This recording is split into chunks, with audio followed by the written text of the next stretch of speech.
kuki abakire barushaho gukira abakene bakarushaho gutindahara? Ndemeza ntashidikanya ko wigeze kwibaza iki kibazo, kandi kukibonera igisubizo ntibyoroshye. Ngira ngo wigeze no kumva bavuga ko inyinshi mu nyubako za zindi nziza cyane z'ubucuruzi zo guturamo zirenze ari iz'abantu bamwe bake cyane ugereranyije n'abatuye muri uwo mujyi babakire cyane.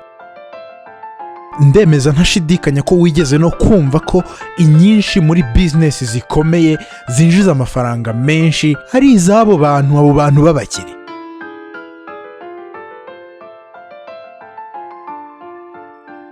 Hari abantu benshi bumva ibyo ngibyo bakarakarira abakire, bagatekereza ko wenda kugira ngo bagere kuri ibyo bintu baba bakoze ku buryo abandi bantu bakena, bakabakenesha ku bushake. Ngiki cyo nshaka ko tuganiraho muri iyi video. Ese buri muntu wese ashobora kugera kuri ibyo ngibyo abo bakire bageraho? Ese wowe ku giti cyawe wabigeraho? Ngiki cyo nshaka ko tuganiraho. Abakire babigenza gute kugira ngo bakomeze gukira cyane mu gihe abakene bo barushaho gukena? Muri iki kiganiro ndakubwira ibintu bitanu tubyinjiremo tubisobanukirwe neza abakire bakoresha mu gihe iyo umuntu ari umukene ibyo bintu akomeza kubikoresha ahubwo bimukenesha. Ntucikwe. Gusa mbere yo kwinjira muri iyi video nakwibutsa gukora subscribe kuri iyi channel ya Didier Joye niba utarayikoze. Yego, kanda kuri iyo buto y'umutuku. Ikindi nanone wibuke gukanda like. Yego, iyo like ituma iyi video igera ku bantu benshi kuko ntekereza ko hari abantu benshi bakeneye kumva ubu buto. Mbere yo kukubwira ikintu cya mbere abakire bakoresha kugira ngo barusheho gukira cyane mu gihe abakene bo barushaho gukena, ngiye kubanza kukubwira inkuru. Yego, inkuru yawe ku giti cyawe. Ibuka umunsi wa mbere ubona akazi, watekerezaga ko amafaranga menshi arangaye? Yego, ayo ngayo utekereje wabonaga ari menshi. Aka kanya se niyo ukibona ari menshi? Birumvikana ko utakibona ari menshi. Yewe nubwo umukoresha wawe yaguhemba amafaranga menshi cyane utekereza, ukwezi kujya gushira ugikeneye andi.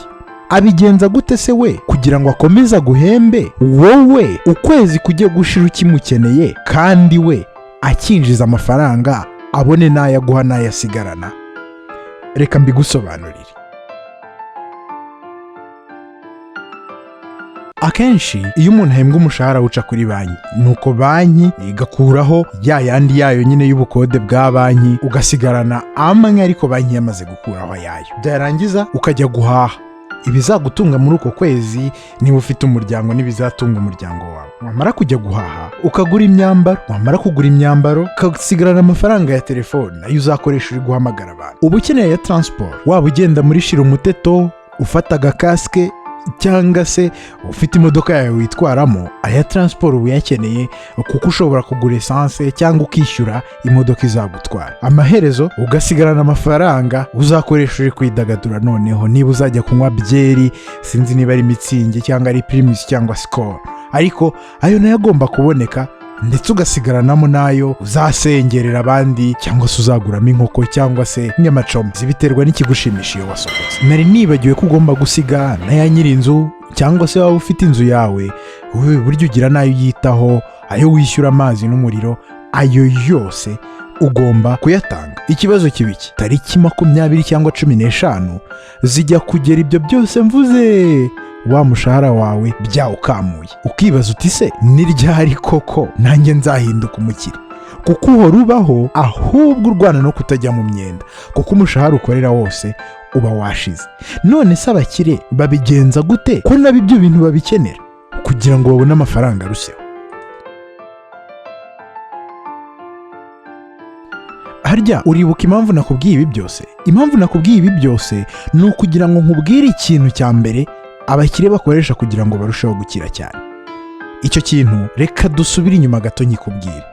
Uribuka ko nakubwiye ko iyo uvuye guhembwa amafaranga yawe ajya muri banki? Yego, ajya muri banki igakura hayaye. Hari ikintu sinzi niba waracyumvise cyangwa ari ubwa mbere ucyumvise, cyitwa isoko ry'imari n'imigabane. Burya banki nyinshi ziba ku isoko ry'imari n'imigabane. Uti se abo bakire ayo mafaranga wasize muri banki babona aho ayabo gute? Baba barashoyemo amafaranga burya. Iyo banki ubitsamo wa muntu waguhembye nubwo aguhembamo aba afite agace kayo, aba ari umwe muri ba nyirayo nubwo ataba afitemo igice kinini. Ni ukuvuga ngo nuyasigamo umwana wawe akayasigamo n'abandi bantu benshi b'inshuti zawo ukabashishikariza kubitsa muri banki bakajya bacishamo umushahara wabo mu buryo runaka arunguka, amafaranga yanyu amugaruka mu mufuka.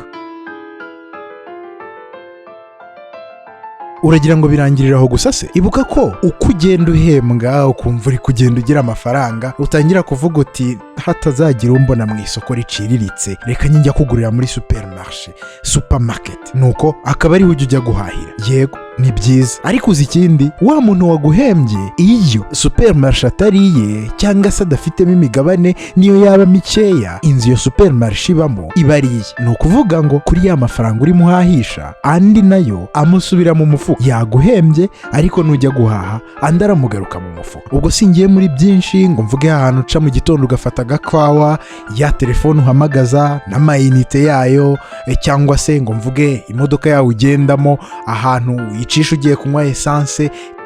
Ibyo byose baba bafitemo imigabane. Wumvise ikintu cya mbere gituma abakire barushaho kuba abaherwe? Imigabane. Kugira imigabane hafi muri buri kintu cyose ushobora gutekereza.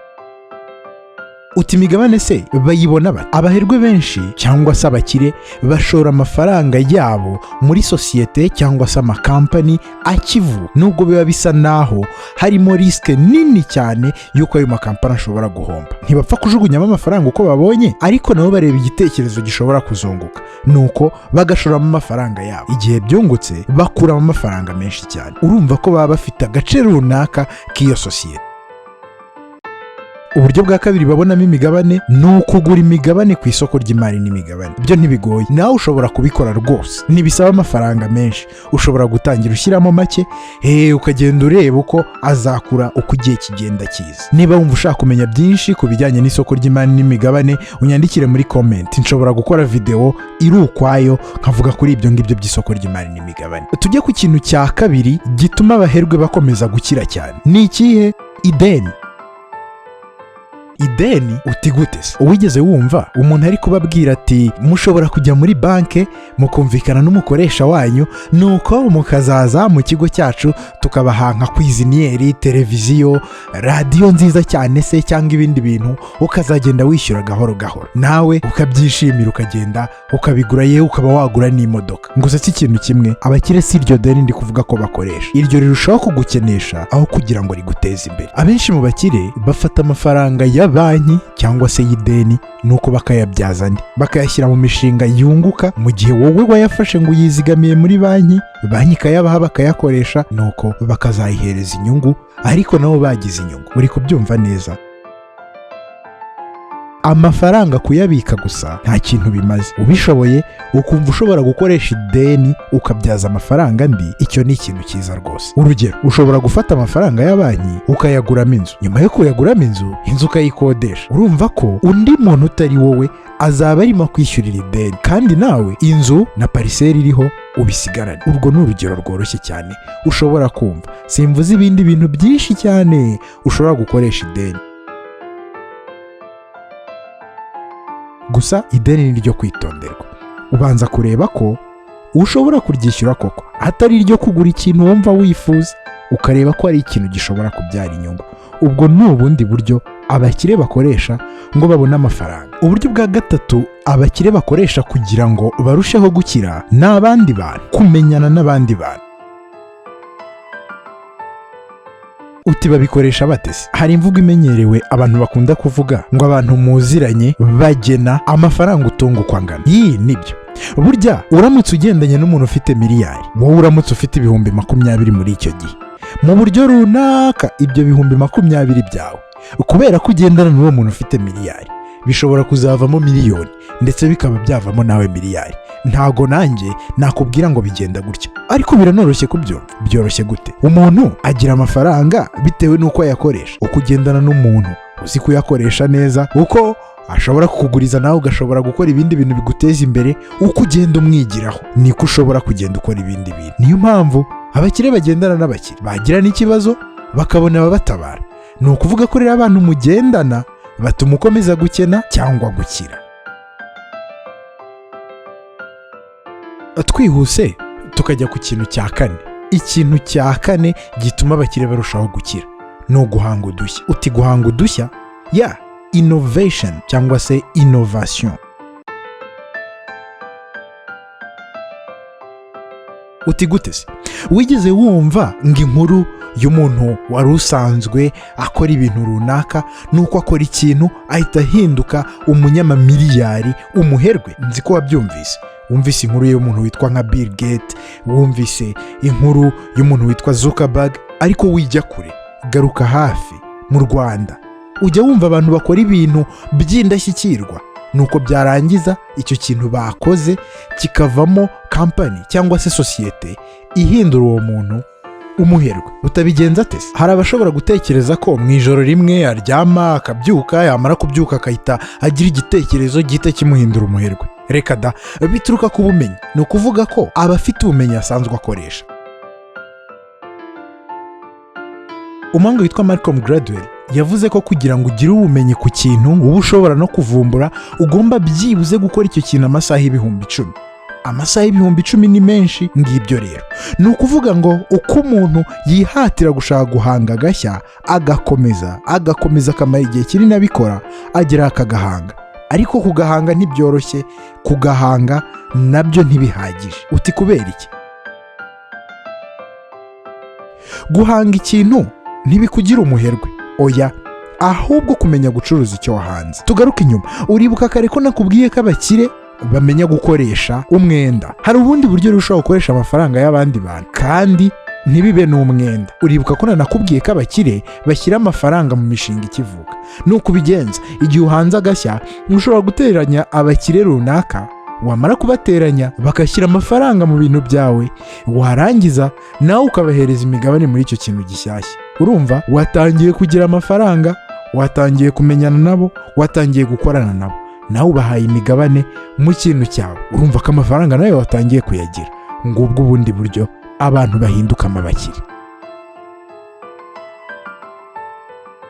Uburyo bwa gatanu butuma abakire barushaho kuba abaherwe maze abakene bakarushaho gutindahara ni imisoro. Uti gute se?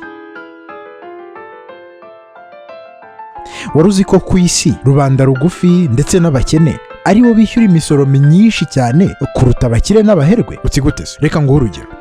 Ibuka imisoro bagukata ku kazi kawe iyo ugiye guhembwa. Ibuka uko ayo mafaranga angana. Nurangiza utekereze ko niyo umaze kuyahembwa ugenda wishyura icyo bita umusoro w'inyongeragaciro kuri buri kintu uguze, ungana n'amafaranga 18%. Ariko umukire we iyo afite sosiyete icuruza buri kintu cyose, kuva ku nzu abamo, imodoka nziza ashobora kugura, tike y'indege y'ikiruhuko, ashobora kubibara nk'aho ari icyo bita depense, ibyo ashobora gukura mu misoro. Ayo mafaranga akayakura mu misoro, yarangiza agasora asigaye, nuko asigaye akaba inyungu ye. Ni ukuvuga ko umukire ashobora kugura imodoka nziza ntayisorere kuko iyo modoka ari depense ya kampani. Yarangiza akagenda agafata ikiruhuko ahantu heza, iyo tike nta misoro igira. Mbese ibintu byose ashobora kubikora uko abishaka, uko abyumva bidasoze, mu gihe wowe ugomba kubisorera. Sindi kuvuga ngo reke gusora wigomeke kuri leta, oya, ndi kuvuga ngo menya amategeko, umenye icyo amategeko avuga, nurangiza umenye uko ugomba gukoresha amafaranga yawe, ntagwe mu maboko y'imisoro gusa. Oya, yego usore wowe umuturage mwiza, ariko umenye igihe cyo gucunga utwawe n'igihe cyo kutunyanyagiza. Uko bituma abakire barushaho kuba abaherwe navuga byinshi, ariko ibyo nibyo by'ingenzi. Ikibazo ni iki? Urumva wowe ku giti cyawe ushobora kuzava mu cyiciro urimo ukazamuka mu kindi? Reka nkubwire inkuru nziza. Byashoboka, bitangirana nawe no guhindura imyumvire yawe, nuko warangiza ukiyemeza ko ari icyo ugiye guhindura. Icyo ugiye guhindura gute? Reka nkubwire ikintu kimwe. Akazi ukora buri munsi ntikazigera na rimwe akazi ka buri munsi ukora kuva mu gitondo kugeza saa 11 ugataha kaguhindura umukire. Oya, iga gufata amafaranga yawe ugire ikindi kintu yashoramo. Nubishobora uzakaveho ujye kwikorera. Gusa ibyo si ibya buri wese, ariko ubishoboye nabyo wabikora. Ariko ibuka icyo nakubwiye, shaka ikintu ushoramo amafaranga ukorera, wiyabika ngo wizigamire gusa. Ni byiza kuzigama, zigama ariko ugira ikintu ushoramo amafaranga. Niba ufite akazi nk'uko njya mbivuga, ushobora gufata inguzanyo ukayishora mu kindi kintu ikazishyurwa n'akazi mu gihe icyo kintu nacyo cyatangiye kukwinjiriza. Ibyo ni ibintu byashoboka rwose.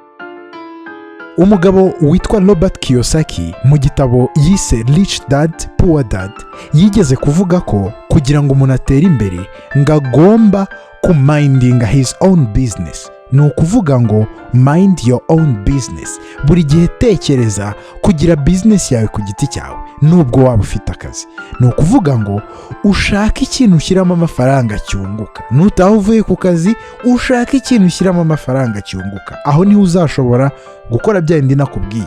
Ntiwishyure imisoro myinshi kuko ufite business yawe nawe igira dépense. Si byose umenye uko ugenda ugacenga muri ibyo bintu by'imisoro. Ntabwo ndi kuvuga kuyiba, oya, ndi kuvuga kubikora mu buryo buciye mu mucyo. Yego, warangiza ukabona na bya bindi byose nakubwiye. Nutangira kubona amafaranga ushobora kuyashyira mu makampani atandukanye, mu isoko ry'imari n'imigabane. Ni ibintu byinshi, ariko gerageza uhindure imyumvire, utangire kandi utangire aka kanya. Nakubwira iki rero nsoza? Kuba umukene cyangwa kuba umukire bitangirana nawe. Byibuze bizange wagerageje, uvuge ko wari wagerageje. Gerageza ugire icyo ukora. Tubonane mu yindi video ikurikiyeho, naho ubutaha.